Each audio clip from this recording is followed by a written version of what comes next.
ഈ മത്സരത്തിൽ വിജയിക്കുവാനുള്ള ശക്തി അർജുനന് മാത്രമാണുള്ളതെന്ന് നമുക്ക് വളരെ വിശ്വാസമുണ്ട്. അംഗരാജാവായ കർണൻ, നാം ഈ മത്സരത്തിൽ പങ്കെടുക്കുന്നതിന് വേണ്ടി നമ്മുടെ സ്ഥാനത്ത് സ്വന്തം മിത്രമായ അംഗരാജാവ് കർണനെ നിയമിക്കുകയാണ്.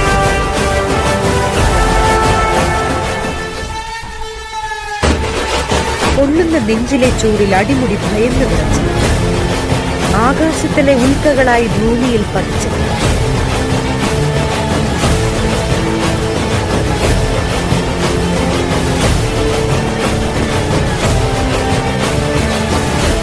സൂര്യൻ കാത്തിരിക്കുന്നത് ആഴിയിൽ അസ്തമിക്കാനാണ്.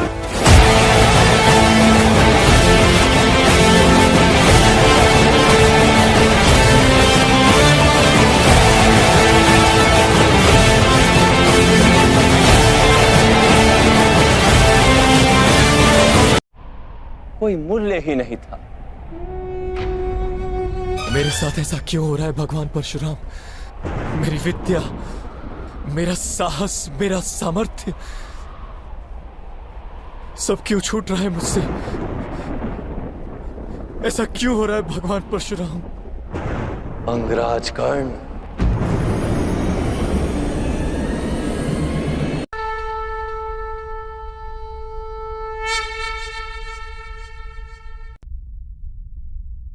भगवान परशुराम के शब्दों को स्मरण कीजिए। जाओ कर्ण, जीवन में एक समय ऐसा आएगा जब तुम्हारे लिए परीक्षा का सबसे बड़ा क्षण होगा। तो उसी क्षण तुम्हारी विद्या तुम्हारा साथ छोड़ देगी, लुप्त हो जाएगी, तुम्हारे किसी काम नहीं आएगी। जो विद्या नीति के मार्ग पर चलकर प्राप्त की जाती है, वो संकट के समय में साथ छोड़ देती है। ये भगवान परशुराम का श्राप नहीं अंगराज, प्रकृति का नियम है। किंतु मैंने अथक श्रम किए थे विद्या प्राप्त करने के लिए वासुदेव। फिर मुझे क्यों मेरी विद्या का विस्मरण हो गया?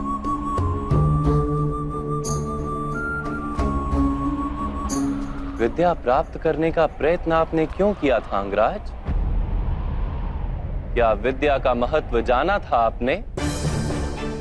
क्या विद्या प्राप्त करके समाज को लाभ देने की इच्छा थी आपके हृदय में?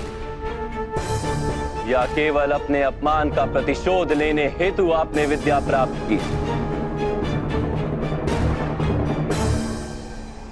जब ज्ञान को मनुष्य साधन मानता है, किसी अन्य वस्तु को प्राप्त करने हेतु ज्ञान ग्रहण करने निकलता है,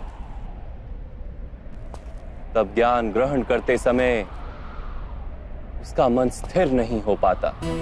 ज्ञान उसकी आत्मा का गुण नहीं बन पाता। जो व्यक्ति अमूल्य ज्ञान का मोल जानकर ज्ञान प्राप्त करता है, वो उत्तम बन जाता है। किंतु जो व्यक्ति कुछ और प्राप्त करने के आशय से ज्ञान प्राप्त करता है, वो जीवन भर श्रेष्ठ बनने की स्पर्धा में लगा रहता है, किंतु उत्तम नहीं बन पाता। आपने भी ज्ञान प्राप्त किया किसी आशय से, भगवान की शरण में रहकर भी आपका मन शांत नहीं हुआ। आप प्रतियोगिता करते रहे कहीं दूर बैठे अर्जुन के साथ। मैं लौटूंगा, पर इतना विश्वास दिलाकर जाता हूँ कि मैं भारतवर्ष का सबसे श्रेष्ठ धनुर्धर बनकर लौटूंगा और आपके सभी शिष्यों से श्रेष्ठ बनूंगा मैं। ज्ञान प्राप्ति का आपका आशय ही अनुचित था, तो इस विद्या का विस्मरण कैसे नहीं होता अंगराज? कैसे नहीं करता मैं प्रतियोगिता वासुदेव? कैसे समझौता कर लेता अपने जीवन के साथ? ये समाज निरंतर ही मेरी संभावनाओं को कुचलता रहा है, मेरी शक्ति को सम्मान नहीं दिया, मेरे स्वप्नों को स्वीकार नहीं किया, सदा ही सूत पुत्र कहकर अपमानित करता रहा है मुझे। अपने पिता की बात मान लो, क्योंकि उन्हें ज्ञान है कि सूत में सामर्थ्य नहीं होता।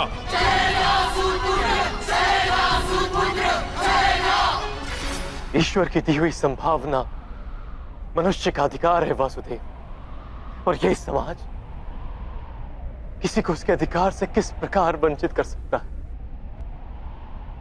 अवश्य ही ये घोर अपराध है राधे, जाति पाति का भेद करना और इन मिथ्या भेदों के आधार पर किसी मनुष्य को या समाज के किसी भाग को अधिकार से, अवसर से, संपत्ति से या सम्मान से वंचित रखना मानवता के विरुद्ध है। तो फिर मेरा क्या दोष है वासुदेव? यदि मेरे मन में असंतोष जन्मा, यदि मैंने प्रतियोगिता की, यदि मैंने बलपूर्वक अपना अधिकार प्राप्त करने का प्रयत्न किया, तो मेरा क्या दोष है वासुदेव?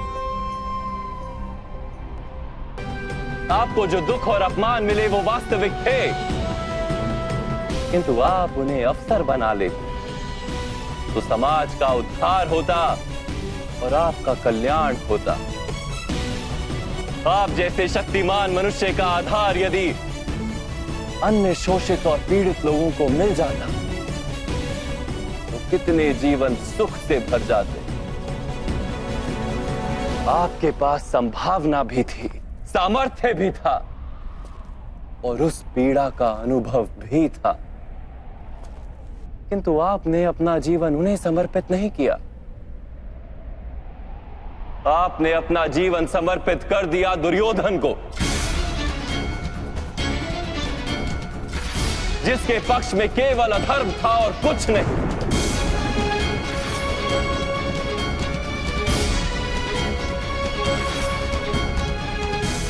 अब देखिए अपनी स्थिति, आप दुर्योधन के पक्ष में खड़े रहे, आप पांचाली के वस्त्र हरण जैसे पाप के भागी बने, आप अपनी माता का सम्मान नहीं कर पाए, अपने ही भाइयों के 2-2 पुत्रों की हत्या की आपने,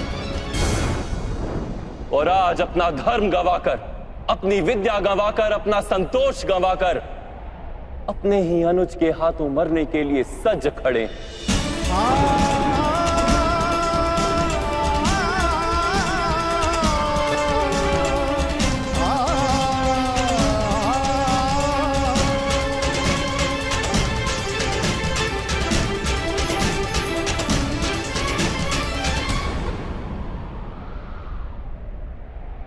आप यथार्थ कह रहे हैं वासुदेव।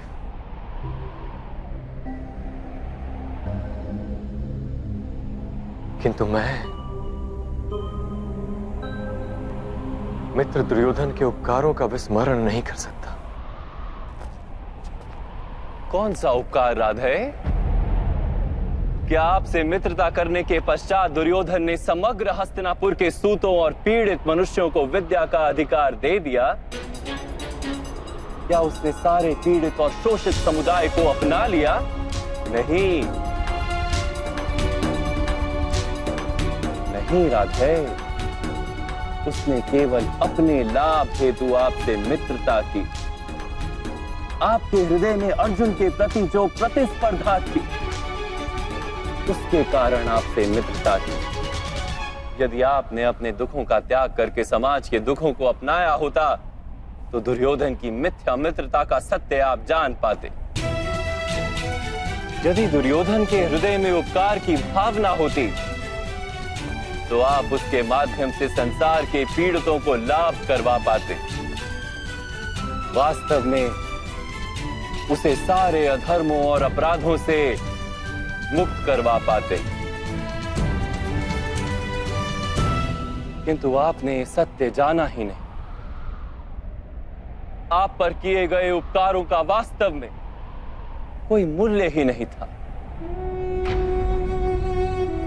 मैंने जीवन भर पीड़ितों और वंचितों को दान दिया है वासुदेव। अपनी संपत्ति में से अपने पास कुछ भी नहीं रखा।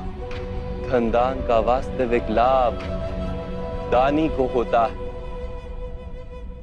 दान प्राप्त करने वाले को नहीं। आपने यदि अपने सामर्थ्य का उपयोग अपने जैसे पीड़ितों को स्वतंत्रता दिलाने के लिए किया होता तो सबको लाभ होता राधे। आप कहते हैं कि समाज ने आपकी संभावनाओं का नाश कर दिया, किंतु ईश्वर द्वारा दी गई उन संभावनाओं का मूल्य तो आपने जाना ही नहीं।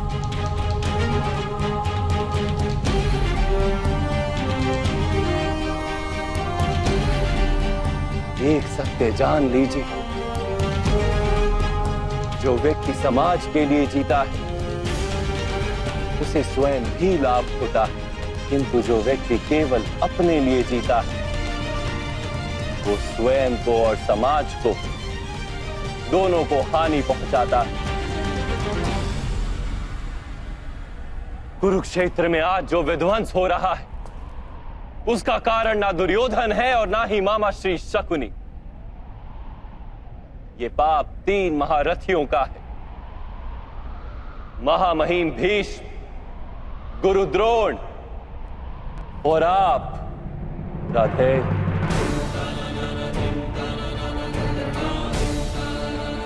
आप तीनों ने यदि अपने माने हुए धर्म का त्याग करके समाज के कल्याण का विचार किया होता, दुर्योधन को सहायता नहीं दी होती, तो ये युद्ध ही नहीं होता।